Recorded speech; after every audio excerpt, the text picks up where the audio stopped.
SAI are lower, that means the problem is lower. Right. You guys okay with that? We're covering a lot of material between the body, the frame, the way things are built. We've covered camber, caster, toe, a little bit on SAI, a little bit on body angle. What do you think? Is it making sense to you guys? Okay. When you do an alignment, if these numbers do not make sense, then you better go find out what does. Now, the last part I'm going to cover, and we're going to call this review good, unless you have more questions, is, I forgot what I was going to cover. Oh, on these numbers here. Caster is not a tire wearing angle. So we can have a vehicle where the caster is in the red and it is not a problem. We can have camber where it's all in the green and it is a problem. So I'm telling you, green doesn't always mean pass, red doesn't always mean fail. Okay? Camber is a tire wearing angle. If that's out too far, we need to look at it. Caster is not a tire wearing angle. Now, when we adjust for this area, we have a lot of 2-lane roads, and they're built for water to run off, so they're curved like this. We don't want the water to stand on them, and it breaks up the asphalt. And because they're curved like this, and you drive a car that weighs 5,000 pounds on a curve, it's going to have a tendency to go off the road. Would you agree? Yeah. Okay? Just the nature of the beast. The car's going to want to follow and kind of go down off the road because it's curved like this. So what we have to do is compensate by making the car have a slight pull, not much, but a slight pull to the left to compensate for the vehicle trying to follow road crown and go to the right. So we do an offset pull, compensate for this to make it go straight. You need to explain this to your customers when you set it. Generally, the compensation for road crown is going to be about 1/2 a degree, 0.5. We can do a little less. In general, if we go very much more than that, it'll cause too much of a pull and it'll pull the left. If caster is not a tire wearing angle, but it can create a pull, that's the one we want to adjust or compensate for road crown with. So, if we were adjusting this one, and we wanted to keep this number, 4.2, this one would be 1/2 a degree less. So what would we want the left one to be? 3.7. 3.7. That's 0.5 degree different, right? That would compensate for road crown. It's not a tire wearing problem. The vehicle's going to drive straight. Now if you take it up to the city where the freeways are flat, it may have a tendency to pull a little bit to the left, so we have to know where the customer drives the vehicle and do the alignment before then, which brings something else up. If we're doing alignments, and we do one from the oil patch, which I have done, I did one personally that it took me 4 times to get right. Okay, that's because the customer always carried a 55-gallon drum on the left side of his truck up near the front, and then he had 2 5-gallon pails of oil that he kept on the left-hand side so he could slide his tools in the right-hand side of the truck. That's the way he drove it. And every time he brought it in for alignment, he'd unload his truck, so he'd take it out on the job, and he'd bring it in, and it was empty, and I'd do alignment, and he'd go home and put in 1,500 pounds in the back, and it'd go like this. Suppose it had a pull? Yeah. It did, and I didn't realize what he was doing. And it took me 3 times to get smart enough to figure this out. I'm embarrassed to tell you, but it did. And once I realized that, I asked him to bring it in as he normally drove the vehicle, and that changed my camber and caster setting. And once I compensated for the load on the vehicle, it drove straight and he was happy. So you need to look for that. Smaller cars, little Festivas and Escorts and Chevettes and the Neons, little cars like that, when they come in, I actually have little bags of sand, 20-pound bags, And when I bring the car in, I'd kind of estimate, because the car's never going to be driven without a driver. So I would put 120 pounds of sand on the floor on the driver's side to compensate so I could adjust it for a driver. Because those will lean enough that it can make a difference on your alignment. Customers will feel like you didn't do a good job because we said everything without a load in it. It's never going to be driven without a load in it. Okay. I have a question, Stan. Yes. On the screen before that, we've got it's naturally going to pull left with the camber. We've got 0.1 degree camber difference, right? And so does that mean we would only need 0.4 degrees worth of caster difference to get it to pull? Yes. To get the correct pull. This one we have both together. Caster's going to pull to the least positive. Right. So this is going to give it a little bit of a pull to the right. This is going to give it a little bit pull to the left. This car probably drives just fine. Straight. Yeah.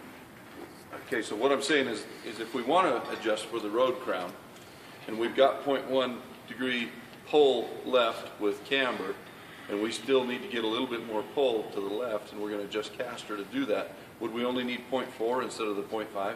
0.4 to 0.6. I would still put it at 0.5. You still put it at 0.5? Yes. Okay, so okay. So you always want about a half a degree Yes. in caster no matter what your camber is? Yeah. Okay, all right. That's the general specs. Now, not all cars are the same. Some of them you only need 0.3. Okay. And there are some of them from the factory. Jeff, remember looking at yours? His had a different setting on caster and, was it just caster? Different setting on caster from the left side to the right side. It was already like 0.6 of a degree difference from the factory. And so when you have one that's that far different, we add 0.5 to it. We tried that, and what did it do? It pulled. Okay? And so we had to come back closer to the manufacturer specification to make it drive right. So they had already adjusted for road crown? Evidently, because when we set it near there, it went straight. And so some of those are already compensated for some of that. His was 0.6 difference between the left and the right side just from the factory. So when we added 0.5 to that, it made it way too much. Over 1 degree different, that's too much. That created a pull. Okay, now finishing up. When you start an alignment, steps you take, we're going to review. You always verify the frame is correct, right? Mm-hmm. When you go through your alignment, before you even start, it wants you to measure the frame angle. Why do we do that? Make sure it's not twisted? Okay, make sure it's not twisted. There's another reason. If my frame is like this and I lift up the back end, it goes like that. What does that do to my caster? If the frames are worn and the springs go like this and the back end goes down. So the frame angle affects your caster setting, correct? Yes. So we need to tell the machine before we even start if that frame is level, leaning down, or leaning up. It needs to know that. If it's pimped out. Yeah. And we also need to know our customer. Because if they take off the shackles and they take off the stress from the torsion bars and change the way it sits and bring it in, we do alignment. And as soon as they get home, they hammer it and pick it back up so it's cool again. It just changed all the alignment angles, didn't it? Yeah. That's why you got to know your customers. You got to check this before you even start, and it will happen. I had one last year that I did a safety inspection on when I was working for another shop. When it came in, it passed. And the guy didn't even make it to East Carbon after picking it up. He only made about 30 miles, and the highway patrol pulled him over and called me on the phone and started chewing me out because the guy's tires stuck out this far past the side, and they were too tall, and it rubbed, and it wouldn't pass safety inspection. Why'd you put a sticker on this? I didn't have those tires on it when I put it on. Yeah. So he changed tires, brought it in, had it inspected, went out, put his other tires back on, and headed down the road. Okay? You need to document some of this stuff. It happens. That happened to me just last year. So you got to watch. I mean, these guys are smart. They know what they want. They know how to get it passed. So be careful with your things. So Now, starting the alignment, we check the frame, we check those angles, we make sure that it's straight. If we have any question and it looks like it's leaning, remember we told you the body audit, look, see if it's leaning. If it is, then you measure. We find out why. We got a broken spring, we got something that's weak, the car's twisted like this, we're not gonna get it to drive straight. We gotta fix that. Okay, once we get past there, we start our alignment on the rear wheels. Why do we start on the rear? Thrust angle. Thrust angle, because the rear, it controls how that pushes the car, front or back. I had something interesting just a couple of days ago, if you don't mind me telling a quick story. I was driving down the highway and I was following an 18-wheeler, and he had two trailers behind him, you know, big long truck. And when I looked at the truck driving behind him, the truck and the back trailer were almost a foot offset from one another. And you look at the rear trailer was going down the road crooked like this, and it was pushing the back end of the trailer in front of it, and it was pushing this way on the cab of the truck. And so the driver had his steering wheel turned like this to go straight and hold the truck because the back trailer was pushing everything out. It starts at the back. He pulled over at Market Express, and as he was walking in, I says, isn't it expensive to only get 10,000 miles on a set of front tires? And he said, how did you know? I said, I could see from the alignment. He says, I've taken this truck in and had it aligned 3 times and nobody can fix it. And my answer was, it starts from the back. The truck isn't the problem. What was the problem? It was the rear trailer. You got a problem with the trailer pushing it, which pushes this way, and you're trying to compensate, and so all the wear's coming on your front tires. It doesn't matter if your truck's straight. The trailer was pushing it. Does that make sense? Mm-hmm. Yeah. Anyhow, it starts from the back. We set the back, and once the back is set, and we know that the tires are in the center line of the vehicle as close as possible, a geometric center line, that controls our thrust line, which is how the vehicle is pushed. Then we set the front wheels to the back, which are set to the frame, so the vehicle drives straight. So always go to the back, then to the front. You guys okay? Everybody here's done some alignments. Did all this come together for you? Can you do an alignment on a trailer? Yes.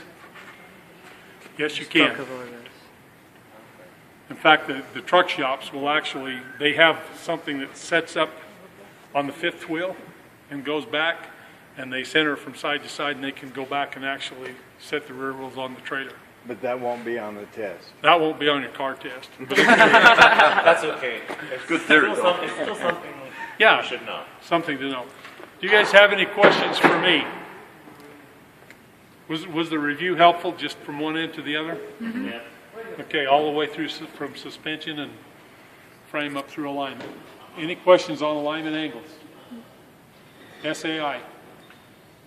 I interrupted you when you were going to another screen. Were you going to show them something Oh, the else? screen didn't come up. Oh, good. I was gonna go here, but it didn't show these. Oh. These angles right here, guys, these are more advanced diagnostics, but we've covered most of this. And basically what it says is when you're turning a corner, you're turning 2 different size circles, and each tire has to turn the correct circle for the turn it's in. So you can drive down the road straight, but when you turn a corner, if they don't turn the correct circles, one of the tires is going to drag all the way around. You're gonna wear them out. Yeah, you probably ridden in a car or been with somebody, you turn a corner and it squeals all the way around the corner. Okay? When it does, it's because one of the tires is not turning the right angle. Anyhow, that's taught on turns, your maximum steer, some of those things. But you need to do quite a few alignments before you start getting into some of this. Okay, let's call it good. Thanks for coming today. Dun, dun, dun.